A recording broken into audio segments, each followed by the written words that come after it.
உலகம் முழுவதும் பரவி வாழுகிற தாய் தமிழ் உறவுகள் அனைவருக்கும் வணக்கம். இன்னைக்கு நம்முடைய சோழன் சொல்வீச்சு வலையொலியில் மதிப்புக்குரிய அண்ணன் ஏர்போர்ட் மூர்த்தி அவர்களினுடைய விடுதலை குறித்து பேச இருக்கிறோம்.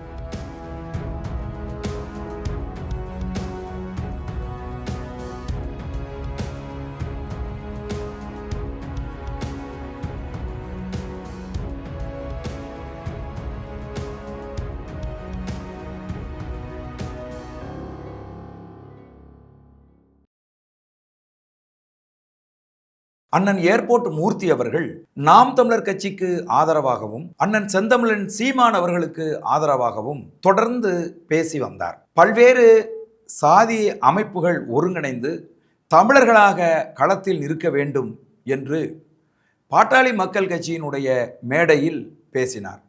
இது ஒரு தரப்புக்கு ஒரு மிகப்பெரிய மன உளைச்சலையும் அழுத்தத்தையும் ஏற்படுத்தி இருக்கிறது. அதற்காக செப்டம்பர் மாதம் 6ஆம் தேதி சென்னை காவல்துறை தலைவர், அதாவது டிஜிபி அலுவலகத்தில் வைத்து அவர் மிக கொடூரமாக தாக்கப்பட்டார். தாக்குதல் நடத்தியவர்களில் அவர்கள் தாக்கிய போது தன்னை தற்காத்து கொள்வதற்காக அண்ணன் ஏர்போர்ட் மூர்த்தி அவர்கள் திருப்பி தாக்கினார். இரு தரப்பும் காவல் நிலையத்தில் வழக்கு தொடுத்தனர். ஆனால் தாக்கியவர்கள் மீது எந்த நடவடிக்கையும் எடுக்காமல் தாக்குதலுக்கு உள்ளான அண்ணன் ஏர்போர்ட் மூர்த்தி அவர்களை கைது செய்து செப்டம்பர் மாதம் 7ஆம் தேதி சிறையில் அடைத்தனர். இதுக்கு நடுவில் அவருக்கு ரொம்ப உடம்பு சரியில்லாமல் போயிடுச்சு. அதனால் கொண்டு போய் ராயப்பேட்டை மருத்துவமனையில் சிகிச்சைக்காக காவல்துறையினர் அனுமதித்தனர். அவருடைய உடலை சோதனை செய்த மருத்துவர்கள் ஒரு 23 சோதனை அவருக்கு செய்யணும் அப்படின்னு சொல்லி உடனடியாக அவரை ஸ்டான்லி மருத்துவமனைக்கு கொண்டுட்டு போனாங்க. அங்கே அவருக்கு டெஸ்ட் எடுத்தாங்க. ஒரு 23 டெஸ்ட் எடுக்கணும்னு சொல்லி அவரை தீவிர சிகிச்சை பிரிவில் வைத்து அவருக்கு சிகிச்சை கொடுத்துக்கிட்டு இருக்கிற சூழ்நிலையில் எந்த விதமான முன்னறிவிப்பும் இல்லாமல் மருத்துவர்களுக்கு ஒரு பெரிய அழுத்தத்தை கொடுத்து அந்த தீவிர சிகிச்சை பிரிவு, அதாவது ஐசியூவிலிருந்து அவரை கடத்திக்கிட்டு வெளியில் கொண்டு வந்து நீதிமன்றத்துக்கு காவல்துறை கொண்டு வந்தது. சைதாப்பேட்டை நீதிமன்றத்தில் ஒரு சோதனை செய்த ஒரு வழக்கு, அதாவது ஒரு நிலம் வாங்குறதுல ஏர்போர்ட் மூர்த்தி அவர்கள் கட்ட பஞ்சாயத்து பண்ணார் அப்படின்னு சொல்லி ஒரு பொய்யா ஒரு வழக்கை ஜோடனை செய்து, அதாவது அந்த வழக்கில் ஏர்போர்ட் மூர்த்தி அவர்கள் இல்லை, ஆனால் அந்த வழக்கில் இருக்காருன்னு ஒரு இதை உருவாக்கி கொண்டுகிட்டு சைதாப்பேட்டை நீதிமன்றத்துக்கு கொண்டுட்டு போனாங்க. வழக்கை விசாரித்த சைதாப்பேட்டை நீதி அரசர் இந்த வழக்கை எடுத்துக்க முடியாது, இது வழக்கே கிடையாதுன்னு சொல்லி அதை தள்ளுபடி பண்ணிட்டாங்க. அவமானப்பட்ட போலீஸு என்ன பண்ணுறதுன்னு தெரியாமல் செப்டம்பர் 14ஆம் தேதி அன்னைக்கு சென்னை மாநகர காவல் ஆணையர் மதிப்புக்குரிய ஐயா அருண் அவர்களினுடைய உத்தரவின் பேரில் அண்ணன் ஏர்போர்ட் மூர்த்தி அவர்கள் குண்டர் சட்டத்தில் சிறையில் அடைக்கப்பட்ட பிறகு இந்த வழக்கு குண்டர் சட்டத்தினுடைய போர்டு விசாரணைக்கு வர வேண்டும். இது குண்டர் சட்டம் இதுக்கு செல்லுபடி ஆகுமா ஆகாதா அப்படிங்கிறத அந்த போர்டில் விசாரித்து அவங்க சொல்லணும். அவருடைய அண்ணன் ஏர்போர்ட் மூர்த்தி அவர்கள் தரப்பிலிருந்து அவர் குடும்பத்தாரெல்லாம் வந்திருக்காங்க. இதில் ரொம்ப முக்கியமான ஒரு விஷயம் என்ன அப்படின்னு கேட்டிங்கன்னா, இந்த வழக்கை நடத்தியது நாம் தமிழர் கட்சி. நாம் தமிழர் கட்சியினுடைய மாநில வழக்கறிஞர் பிரிவு செயலாளர் மதிப்புக்குரிய அண்ணன் சங்கர் அவர்கள், மதிப்புக்குரிய தம்பி ரூபன் அவர்கள் இதில் முழு கவனம் எடுத்து இந்த வழக்கை நடத்தினார்கள். இந்த வழக்கு குறித்து அவங்க இந்த ஹைகோர்ட்டுக்கும் எக்மோர் கோர்ட்டுக்கும் அலக்களிக்கப்பட்டார்கள். எந்த இடத்துல ஏர்போர்ட் மூர்த்தி அவர்கள் இருக்காரு, இன்னைக்கு கோர்ட்டுக்கு வருவாரா வரமாட்டாரா, எதையுமே அறிவிக்காமல் ரகசியமாகவே எல்லாத்தையும் பண்ணிட்டு இருந்தாங்க. ஆனாலும் நாம் தமிழர் கட்சியினுடைய வழக்கறிஞர்கள் ஓடி ஓடி வேலை செய்து கொண்டிருந்தார்கள். அப்போ தான் ஏர்போர்ட் மூர்த்தி அவர்களை கோர்ட்டுக்கு கொண்டுகிட்டு வந்தபோது இவங்க சொன்னாங்க, இவர் மேலே நிறைய வழக்கு இருக்குது, அதையெல்லாம் நாங்கள் விசாரிக்கணும், அதனால் எங்களுக்கு 1 மாத கால அவகாசம் வேணும் அப்படின்னு அரசு தரப்பு கேட்டுச்சு. காவல்துறையினர் கேட்டதுனால நீதி அரசர்கள் அதுக்கு அனுமதிச்சாங்க. இப்போ அவர் மேலே என்னென்ன வழக்கு இருக்குன்னு அவங்க விசாரித்து அடுத்த ஹியரிங்கில் சொல்லணும். இப்போ அடுத்த ஏரிங் வருகிற போது அண்ணன் ஏர்போர்ட் மூர்த்தி அவர்கள் தரப்பில் என்ன சொன்னாங்கன்னா, அவருக்கு ரொம்ப உடல்நிலை பாதிக்கப்பட்டிருக்கு, அதனால் அவரை விடுப்பு வேணும், அவருக்கு பெயில் வேணும் அப்படின்னு கேட்டாங்க. இப்போ அவர் மேலே இருக்கக்கூடிய குற்றங்களுக்காக தேதியை வாங்கினவங்க அதை விட்டுட்டு அவருக்கு உண்மையாகவே உடம்பு சரியில்லையா அப்படிங்கிறதுக்கான மருத்துவ சான்றிதழ்கள் எதுவும் எங்கள்கிட்ட இல்லை, மருத்துவ சான்றிதழ் வேணும் அப்படின்னு கேட்டாங்க. உடனே நீதியரசர் தீர்ப்பை தள்ளி வச்சாங்க. உடனே போய் சிறைத்துறை வந்து அவருடைய உடலை சோதனை செய்து மருத்துவ சர்டிஃபிகேட்லாம் வந்து கொடுத்துட்டாங்க. இப்போ திரும்ப இந்த வழக்கின் நீதிமன்றத்துக்கு வந்தபோது அரசு தரப்பில் என்ன சொல்கிறாங்கன்னா, அது அன்னைக்கு எடுத்த சர்டிஃபிகேட்டு, அதாவது மருத்துவ சோதனை, இன்னைக்கு அவருடைய உடல்நிலை எப்படி இருக்குன்னு மருத்துவ சோதனை செய்யணும் அப்படின்னு சொல்லி கேட்டாங்க. இப்படியாக இந்த 140 நாட்கள் திரும்ப திரும்ப இந்த வழக்கை அவரை உள்ள வைக்கணுங்கிற நோக்கத்துக்காக திரும்ப திரும்ப தள்ளி வச்சு இந்த இடத்துக்கு இது வந்திருக்கு. கடைசியாக நீதி அரசர்கள் என்ன சொல்லிட்டாங்கன்னா, இந்த வழக்குக்குள் புதிசாக நீதியரசர் மதிப்புக்குரிய பி வேல்முருகன் அவர்களும் ஜானகிராமன் அவர்களும் இந்த வழக்குக்குள்ள வந்தாங்க. இப்போ அவங்க கடைசியாக என்ன சொன்னாங்கன்னா, இந்த வழக்குக்குள்ள நாங்கள் இப்போ தான் வர்றோம், அதனால் இந்த வழக்கு குறித்து நாங்கள் ஒரு ஸ்டடிக்கு வர வேண்டியிருக்கு, அதனால் அடுத்த இயரிங் வந்து தள்ளி வைக்கிறேன் அப்படின்னு சொல்லி இன்னைக்கு இந்த வழக்கு 4வது நீதிமன்றத்துக்கு 25வது வழக்காக இன்னைக்கு வந்துச்சு. இதுதான் இறுதி இயரிங், இதில் நான் தீர்ப்பு சொல்லிடுவேன்னு சொல்லி அன்றைக்கே நீதியரசர்கள் சொல்லிட்டாங்க. இன்னைக்கு ஜனவரி 30ஆம் தேதி இந்த வழக்கு வந்தது.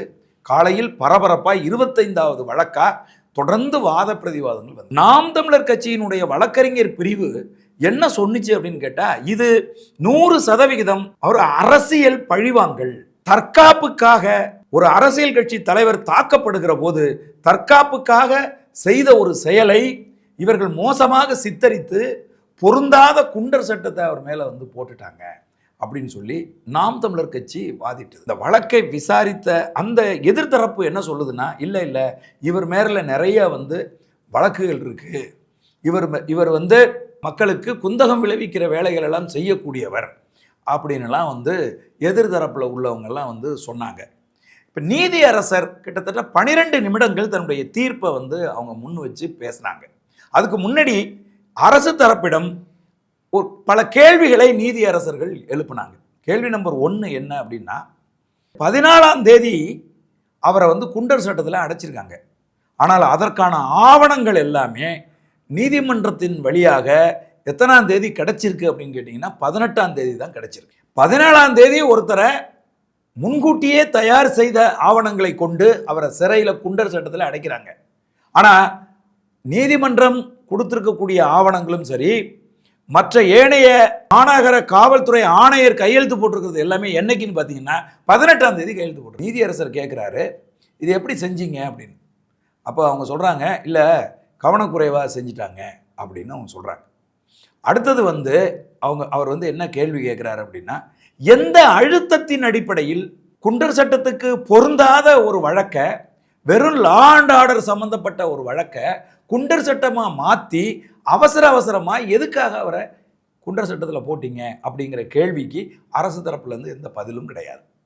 மருத்துவமனையில் ஐசியூவில் அனுமதிக்கப்பட்டிருந்த ஒரு நோயாளியை அவரை வந்து டிஸ்சார்ஜ் செய்ய வச்சு எதற்காக கடத்திக்கிட்டு போகிறது மாதிரி எதுக்கு போனீங்க, அப்படி இந்த வழக்கில் என்ன அவசரம் இருக்குது அப்படின்னு கேட்ட கேள்விக்கும் அரசு தரப்புல இருந்து எந்த பதிலும் கிடையாது. அடுத்து ரொம்ப முக்கியமானது என்னன்னா, எஃப்ஐஆர் என்ன பண்ணியிருக்காங்கன்னா, இதுக்கு முன்னாடி ஒரு எஃப்ஐஆர் போட்டிருக்காங்க. இதை வந்து குண்டர் சட்டத்துக்கு மேட் அவுட் பண்ணணும், குண்டர் சட்டத்துக்கு பொருந்துகிற மாதிரி இந்த எஃப்ஐஆரை மாற்றணுங்கிறதுக்காக திரும்ப ஒரு எஃப்ஐஆர் போட்டு அதை இணைச்சிருக்காங்க. அந்த 2வது தாளை வந்து இணைச்சிருக்காங்க. நீதியரசர் அதை கவனித்து விட்டு அவர் வந்து கேட்குறார், எதுக்காக இந்த வேலையெல்லாம் செஞ்சீங்க அப்படின்னு வந்து கேட்குறார். யார் கொடுத்த அழுத்தத்தால் இதை பண்ணீங்க அப்படிங்கிற கேள்வியை நீதியரசர் வந்து கேட்குறார். அதற்கும் அவர்களிடம் எந்த பதிலும் இல்லை. இது எல்லாத்தையும் விட வேடிக்கையான ஒரு விஷயம் என்னென்னா, காவல்துறையினர் அந்த எஃப்ஐஆரில் வந்து என்ன எழுதியிருக்காங்க அப்படின்னு கேட்டிங்கன்னா, 14ஆம் தேதி குண்டர் சட்டத்தில் கைது செய்து அவரை நாங்கள் பெண்கள் சிறையில் அடைத்திருக்கிறோம் அப்படின்னு சொல்லி அதை போட்டிருக்காங்க. இப்போ நீதியரசர் என்ன கேட்குறாருன்னா, ஒரு ஆணை கைது செய்து நீங்கள் பெண்கள் சிறையில் வச்சிங்கன்னா அது வந்து சட்டப்படி பெரும் குற்றம், அஃபென்ஸ். ஓகே, தப்பா நீங்க வந்து எழுதியிருக்கிறீங்க அப்படின்னு சொன்னா அதையெல்லாம் கவனிக்காம மாநகர காவல்துறை ஆணையர் கையெழுத்து போட்டது எப்படி? அப்ப இந்த லட்சணத்துல தான் நீங்க எல்லாம் இருக்கிறீங்களா? இப்படிதான் நீங்க எல்லாம் வேலை செய்வீங்களா? காவல்துறை என்பது சட்டத்தை எல்லோருக்கும் சமமாக நடைமுறைப்படுத்துவதற்கு தான் இருக்கே ஒழிய அரசியல்வாதிகளுக்கு அடிமை வேலை செய்யறதுக்கு இல்லை என்று நீதியரசர்கள் மிக கடுமையாக மாநகர காவல் ஆணையரை கண்டித்தார்கள். அரசியல்வாதிகள் சொல்றாங்க அப்படிங்கிறதுக்காக சட்டத்தை வளைச்சு நீங்க ஒரு அப்பாவி மனிதனை தன்னை தாக்க வருகிறவர்களிடமிருந்து தன்னை தற்காத்து கொள்ள வேண்டும் என்று ஒரு சிறிய தாக்குதல் நடத்தின ஒருத்தனை ஒரு லா அண்ட் ஆர்டர் பிரச்சனை, ஒரு சட்ட ஒழுங்கு பிரச்சனை, அது அந்த பிரச்சனையில நீங்க வந்து குண்டர் சட்டத்தில் அந்த அவரை கைது செய்கிறது அப்படின்னா இன்னைக்கு அவமானப்பட்டு நிற்பது தமிழக அரசும் தமிழக அரசை அவமானப்பட வைத்த மாநகர காவல்துறை ஆணையர் 2 பேரும் தான். நீங்க நல்லா யோசிச்சு பாருங்க. இப்போ நீதியரசர் என்ன கேட்கிறாருன்னா, அந்த அந்த செப்டம்பர் 6ஆம் தேதி டிஜிபி அலுவலக வாசலில் நடந்த பிரச்சனையை கோர்ட்ல வந்து காணொலியா நீதியரசர்கள் பார்க்குறாங்க. பார்த்துட்டு அவங்க என்ன கேட்குறாங்கன்னா, ரைட்டுப்பா, ஏர்போர்ட் மூர்த்தி திருப்பி தாக்குனாரு, அதனால அவரை கைது செஞ்சு குண்டர் சட்டத்தில் போட்டுட்டீங்க. ஏர்போர்ட் மூர்த்தியை தாக்கியவர்களை என்ன செஞ்சீங்க அப்படின்னு கேட்குறாரு. அதுக்கும் அவங்கள்ட்ட பதில் கிடையாது. அப்போ நீங்கள் யோசிச்சு பாருங்க, இவர்கள் ஆட்சி அதிகாரத்தில் இருக்கக்கூடிய திமுக அரசை, இந்த பொம்மை அரசை, ஒன்றும் தெரியாத மதிப்புக்குரிய முத்துவேல் கருணாநிதி ஸ்டாலின் அரசை எந்த அளவுக்கு கேவலமா காவல்துறை பயன்படுத்துது, அரசியல்வாதிகள் பயன்படுத்துறாங்கிறத நீங்க பாருங்க. ஆகவே அந்த 12 நிமிட தீர்ப்பை நீதி அரசர்கள் வாசித்து முடிவில் சொன்னாங்க, ஏர்போர்ட் மூர்த்தி மீது போடப்பட்டிருக்கக்கூடிய இந்த குண்டர் சட்டத்தை ரத்து செய்கிறோம் அப்படின்னு சொன்னாங்க. இது யாருக்கு அவமானம் அப்படின்னு கேட்டீங்கன்னா, தமிழக அரசுக்கு ஒரு பெருத்த அவமானம். இது யாருக்கு மிகப்பெரிய அவமானம் அப்படின்னு கேட்டீங்கன்னா, இந்த ஏர்போர்ட் மூர்த்தி என்கிற ஒரு அப்பாவி மனுஷன் மேல அரசியல் பழிவாங்குதல் நடத்தணுங்கிறதுக்காக புற அழுத்தங்கள் தாங்காம ஒரு எந்திரமயமா செயல்பட்டு என்ன எழுதியிருக்கு, ஏது எழுதியிருக்கு, இது வந்து குண்டர் சட்டத்துக்கு மேட் அவுட் ஆகுமா ஆகாதா அப்படிங்கிறதெல்லாம் பத்தி கவலைப்படாம கையெழுத்து போட்ட மாநகர காவல்துறை ஆணையர் மதிப்புக்குரிய அருண் அவர்களுக்கு இது வந்து ஒரு பெருத்த அவமானம். இதெல்லாம் அவங்க வந்து கணக்கில் எடுத்துக்கணும். அரசியல்வாதிகள் என்ன வேணாலும் சொல்லுவாங்க. இன்னைக்கு வந்து அவங்களுக்கு அந்த அவமானம் கிடையாது. கோர்ட் அவங்கள பார்த்தா கேள்வி கேட்டுச்சு, சொல்லுங்க பார்ப்போம். கோர்ட் அவங்கள பார்த்து கேள்வி கேட்கல. ஆக கோர்ட் வந்து என்ன சொல்லுதுன்னா, ஒரு மனிதனுடைய ஒவ்வொரு நிமிடமும் அவனுடைய சுதந்திரம் சட்டத்துக்கு ரொம்ப முக்கியம். இந்த தீர்ப்பு வந்து ரொம்ப முக்கியமான ஒரு தீர்ப்பா இருக்கு. நீதியரசர்கள் சொல்றாங்க, இந்திய குடிமகன் ஒவ்வொருத்தனுடைய ஒவ்வொரு நிமிடமும் அவன் சுதந்திரத்தை உணரணும். நீங்க சும்மா உட்காந்துக்கிட்டு காவல்துறையில் இருக்கக்கூடிய அதிகாரிகள் அவர்களை பழிவாங்கணும் அப்படிங்கிறதுக்காக கையெழுத்தை போட்டு குண்டர் சட்டத்தில் தூக்கி போட்டா அப்போ வந்து நீதியரசர்கிட்ட சொல்றாங்க, அவங்க என்ன சொல்றாங்க, அரசு தரப்பு இல்லை, அவர் மேல நிறைய வழக்குகள் இருக்கு அப்படிங்கிறாங்க. அப்ப நீதியரசர் அவர் வந்து கேட்கிறார், ஆமா, இப்ப நம்முடைய தரப்பு வழக்கறிஞர்கள், நாம் தமிழர் கட்சி தரப்பு வழக்கறிஞர்கள் என்ன சொல்றாங்கன்னா, அந்த வழக்குகள் எல்லாம் நோட்டீஸ் ஓட்டினாரு, பிட் நோட்டீஸ் கொடுத்தாரு, மேடையில் வந்து தாக்கி பேசினாரு அப்படிங்கிறது மாதிரியான வழக்குகள் தான் இருக்கே ஒழிய அவர் பொதுமக்களுக்கு குந்தகம் விளைவிக்கிற அளவில் பேசினார் அல்லது திருட்டு கேஸு அல்லது கொலை கேஸு அப்படின்லாம் ஒண்ணுமே கிடையாது அப்படின்னு நாம் தமிழர் கட்சி தரப்புல எடுத்து வச்சாங்க. அப்ப நீதியரசர் அரசு தரப்பு வழக்கறிஞரை பார்த்து கேட்கிறார், என்ன கேட்கிறாருன்னா, நீங்க இத்தனை வழக்கு போட்டிருக்கீங்களே, இதெல்லாம் ஏர்போர்ட் மூர்த்திக்கு தெரியுமா? எஃப்ஐஆர் போட்டிங்களா? அவருக்கு சம்மன் அனுப்புனீங்களா? அப்ப எதிர்தரப்புக்கு தெரியாம நீங்களா வழக்குகளை போட்டுக்கிட்டு அவர் மேல நிறைய வழக்கு இருக்குன்னு சொன்னா இது எப்படி வந்து சட்டம் ஏற்கும்? இது என்ன வேலை? இந்த வேலையெல்லாம் இதெல்லாம் ரொம்ப தப்பு என்று மிக கடுமையாக கண்டித்தார். அப்ப இந்த வழக்கு என்பது ஒரு மிக பச்சை பொய்யான, அதாவது இவரை குண்டர் சட்டத்தில் போடணுங்கிறதுக்காக புற அழுத்தம்னா யாரு? விசிகா அழுத்தம் கொடுத்து முதலமைச்சரை போய் மதிப்புக்குரிய அண்ணன் திருமாவளவன் அவர்கள் போய் பார்த்து ஒரு நாளாவது அவரை உள்ள வைக்கணும் அப்படிங்கிறது மாதிரியான ஒரு பாரிய அழுத்தத்தை கொடுத்து ஏர்போர்ட் மூர்த்தி மேல குண்டர் சட்டம் போட்டிருக்காங்கன்னு அன்றைக்கு ஊடகங்கள்லாம் பேசிச்சு இல்ல, அது உண்மையோ அப்படின்னு இன்னைக்கு நினைக்க தோணுது. நீதி என்றைக்குமே வெல்லும். இன்றைக்கு ஏர்போர்ட் மூர்த்தி அவர்கள் விடுதலை செய்யப்பட்டு விட்டார், அவர் வீட்டுக்கு வந்துட்டாரு. அப்ப இதுல இருந்து என்ன தெரியுது அப்படின்னு கேட்டா, சட்டம் என்றைக்குமே நியாயத்தின் பக்கம் நிற்கும். நீதி என்றைக்குமே தாமதமானாலும் நீதி வென்றே தீரும். எந்த ஒரு மனிதனையும் நீதிக்கு புறம்பாக சட்டத்தை வளைச்சு அவனை தண்டிக்க முடியாது அப்படிங்கிறது ஏர்போர்ட் மூர்த்தி அண்ணனுடைய இந்த வழக்கில் தெல்ல தெளிவாக தெரியுது. அதே மாதிரி காவல்துறை உயர் பதவியில் இருப்பவர்கள் அரசியல்வாதிகள் நெருக்கடி கொடுக்குறாங்க அப்படிங்கிறதுக்காக சட்டத்தை வளைச்சு ஒருத்தனை தண்டிச்சிடணும்னு நினைச்சா அவமானப்பட்டு அசிங்கப்பட்டு நிற்கிறது நீங்களா தான் இருப்பீங்க அப்படிங்கிறத காவல்துறை உயர் அதிகாரிகள் இந்த ஏர்போர்ட் மூர்த்தி வழக்கில் இருந்து நீங்கள் புரிஞ்சுக்கிறணும். அது இப்போ நம்ம என்ன கேள்வி கேட்குறோம்னா, எந்த பாவமும் செய்யாத, எந்த குற்றமும் செய்யாத ஏர்போர்ட் மூர்த்தி அண்ணன் இன்னைக்கு சட்டத்தால் தண்டிக்கப்பட்டு 140 நாள் சிறையில் இருந்திருக்கார். இவரை பொய் வழக்கு போட்டு ஒட்டுமொத்தமாக அவர் மேலே போட்டிருக்கிற எல்லா தரவுகளையும் சும்மா சோடிச்சு அவரை 140 நாள் உள்ள வச்ச இந்த அதிகார வர்க்கத்துக்கு என்ன தண்டனை அப்படிங்கிறது இன்னைக்கு மக்கள் மத்தியில் எழுந்திருக்கக்கூடிய மிகப்பெரிய கேள்வி. அப்போ யாரை வேணாலும் நீங்கள் காவல்துறை மாநகராட்சி ஆணையர் ஒருத்தரை குண்டர் சட்டத்தில் தூக்கி போடுறதுக்கு தவறான தரவுகளை முன் வச்சு நீங்கள் 140 நாள் உள்ள வச்சிருக்கீங்க அப்படின்னு சொன்னால், இந்த தவறை செய்ததற்காக மாநகர காவல்துறை ஆணையருக்கு என்ன தண்டனை? இதை சட்டம் சொல்லணும்ல. இப்படியான பொய்யான வழக்குகளை போட்டு அப்பாவி இந்திய குடிமக்களை நீங்க சிறைப்படுத்தி தண்டிச்சிங்க அப்படின்னு சொன்னா அது பொய் அப்படின்னு நிரூபணமானால், அது குண்டர் சட்டத்துக்கு பொருந்தாத சோடிக்கப்பட்ட வழக்கு என்று தெரிந்தால், அந்த வழக்கை முன்னெடுத்த அந்த காவல்துறை உயர் அதிகாரிக்கு என்ன தண்டனை? அவங்க யாரை வேணாலும் தூக்கி உள்ள வச்சுட்டு அப்படியே தப்பிச்சுக்கிட்டு போயிடலாமா? இந்திய அரசியலமைப்பு சட்டத்தில் அதுக்கு எந்த தண்டனையும் கிடையாதா? இது இன்னைக்கு எழுந்திருக்கக்கூடிய ஒரு மிகப்பெரிய கேள்வி. அதே மாதிரி ஏர்போர்ட் மூர்த்தி அவர்கள் டிஜிபி அலுவலகத்துக்கு போன போது முதலில் தாக்கியது யார்? விசிகாவை சேர்ந்தவர்கள் தான் அவரை தொடர்ச்சியாக தாக்கினார்கள். கையில் ஒரு பெரிய இரும்பு ராடெல்லாம் வச்சிருந்தாங்க. கொலை செய்வதற்கான முயற்சியாக அது இருந்தது. அவர்கள் தாக்கிவிட்டு சென்ற வாகனத்தில் நம்பர் பிளேட் கிடையாது. அப்போ அவங்க நோக்கம் என்ன? இதையெல்லாம் காவல்துறை ஆய்வு செய்ததா? இந்த மாதிரியான ஒரு மிகப்பெரிய தாக்குதலை டிஜிபி அலுவலக வாசல்ல நடத்துறது அப்படிங்கிறது எவ்வளவு பெரிய பாதுகாப்பு இல்லாத ஒரு சூழல், எவ்வளவு ஒரு அச்சமற்ற சூழல். இதற்கு காவல்துறை தலைவர் டிஜிபி எடுத்த நடவடிக்கை என்ன? அவங்க மேல எடுத்த நடவடிக்கை என்ன?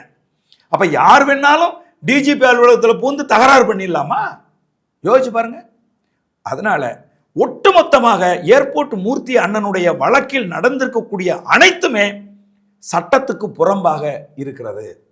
இவற்றையெல்லாம் முன்வைத்து சட்டத்தை ஒரு பெரிய யுத்த களமாக கையிலே எடுத்து போராடி இன்றைக்கு நாம் தமிழர் கட்சியினுடைய வழக்கறிஞர் பிரிவு மிகப்பெரிய ஒரு வெற்றியை ஈட்டி இருக்கிறது. வழக்கறிஞர் பிரிவினுடைய மாநில செயலாளர் மதிப்புக்குரிய அண்ணன் சங்கர் அவர்களுக்கும் மதிப்புக்குரிய தம்பி ரூபன் அவர்களுக்கும் இதில் தொடர்ந்து வேலை செய்து கொண்டிருந்த வழக்கறிஞர் பிரிவு பொறுப்பாளர்கள் அனைவருக்கும் நாம் நமது மகிழ்ச்சியையும் நன்றியையும் அவர்களுக்கு தெரிவித்துக் கொள்கிறோம். நீதி வென்றது. அண்ணன் ஏர்போர்ட் மூர்த்தி அவர்கள் இன்றைக்கு சிறையை உடைத்து கொண்டு வெளியிலே வந்திருக்கிறார். அண்ணன் ஏர்போர்ட் மூர்த்தி அவர்களுக்கு நமது சோழன் சொல்வீச்சு சார்பில் வாழ்த்துக்களை தெரிவித்துக் கொள்கிறோம். நன்றி, வணக்கம்.